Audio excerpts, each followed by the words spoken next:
बुधवारी 28 जानेवारीला राज्याचे उपमुख्यमंत्री अजित पवार यांच्यासह विमान अपघातात 5 जणांचा जागीच मृत्यू झाला. कोणत्याही विमानासाठी शेवटचे 11 मिनिटं ही फार महत्त्वाची मानले जातात. 3 मिनिटं ही टेक ऑफसाठी आणि 8 मिनिटं ही लँडिंगसाठी असतात. याला क्रिटिकल 11 मिनिटं असंही म्हणतात, कारण विमान अपघात हे या 11 मिनिटात होण्याचे चान्सेस हे जास्त असतात. तर का ही 11 मिनिटं सर्वात जास्त महत्त्वाची असतात? आणि शेवटच्या क्षणी अजितदादांच्या पायलटने एटीसीला प्रतिसाद का दिला नाही, जाणून घेऊया या व्हिडिओमधून. नमस्कार, मी निर्मिती वनगले आणि कॅमेरावर आहेत सेजल जाधव. तर विमानासाठी 11 मिनिटे ही अत्यंत महत्त्वाची असतात, कारण याच 11 मिनिटात अर्ध्याहून अधिक अपघात होतात. त्यातही टेक ऑफ पेक्षा विमान हे लँड होत असताना वैमानिकांनी विशेष काळजी घेण्याची आवश्यकता असते. आंतरराष्ट्रीय हवाई वाहतूक संघटनेने 2005 ते 2023 पर्यंत विमान अपघातांचा डेटा गोळा केला आहे, ज्यात असे दिसून आले आहे की सर्व विमान अपघातांपैकी 53% विमान अपघात हे लँडिंग दरम्यान होतात आणि आणखी 8.5% अपघात हे टेक ऑफ नंतर होतात. त्यामुळे यावेळी विशेष काळजी ही घेण्यात येते. याची काही महत्त्वाची कारणेही आहेत. तर जेव्हा विमान हा हवेत उंच असतो तेव्हा काही तांत्रिक अडचण आल्यास त्या अडचणींवर मात करण्यासाठी पुरेसा वेळ व उंचीही उपलब्ध असते. मात्र टेक ऑफच्या वेळी काही तांत्रिक बिघाड झाल्यास ती सुधारण्यासाठी वैमानिकाकडे फक्त काही सेकंदच असतात. यावेळी त्यांना अनेक निर्णयही घ्यावे लागतात.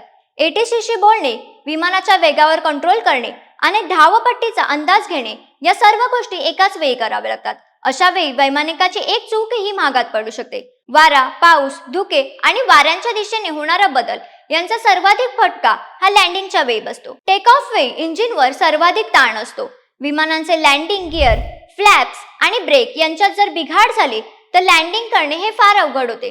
कधी कधी धावपट्टीवर दुसरे विमान येणे किंवा पक्ष्यांची धडक बसणे यांसारख्या घटनांमुळे ही अपघात होऊ शकतात. दरम्यान अजित पवार यांच्या अपघाती मृत्यूनंतर केंद्रीय हवाई नागरी उड्डाण मंत्रालयाने एक पत्रक जारी केले, ज्यामध्ये वैमानिकांनी शेवटच्या क्षणी एटीसीला प्रतिसाद दिला नाही असे स्पष्ट केले. अजित पवार यांच्या विमानाचे कंट्रोल हवेतच सुटल्याचे जवळच्या सीसीटीव्ही कॅमेऱ्यात कैद झाले आहे. केंद्रीय हवाई नागरी उड्डाण मंत्रालयाने काय स्पष्ट केले हे जाणून घेऊयात. अजित पवार यांच्या विमानाने सकाळी 8:18 बारामती विमानतळावरून एटीसीला संपर्क केला होता. त्यावेळी बारामती एटीसीने त्यांना VMC कंडिशन म्हणजे दृश्य हवामान परिस्थितीनुसार लँडिंग करण्याचा सल्ला दिला. त्यानंतर अजित पवारांच्या वैमानिकांनी एटीसीला वाऱ्याचे वेग आणि व्हिजिबिलिटी बद्दल विचारले होते.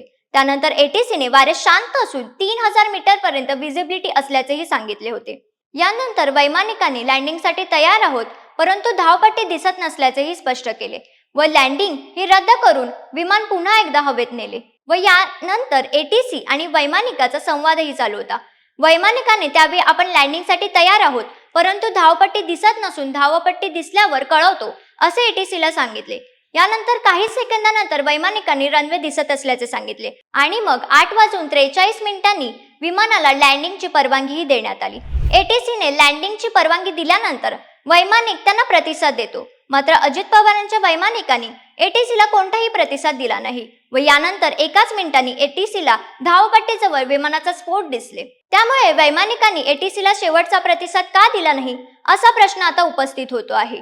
दरम्यान या अपघाताबाबत DGCA कडून चौकशी सुरू असून ब्लॅक बॉक्स व तांत्रिक तपासणीनंतर अपघाताचे खरे कारण स्पष्ट होईलच.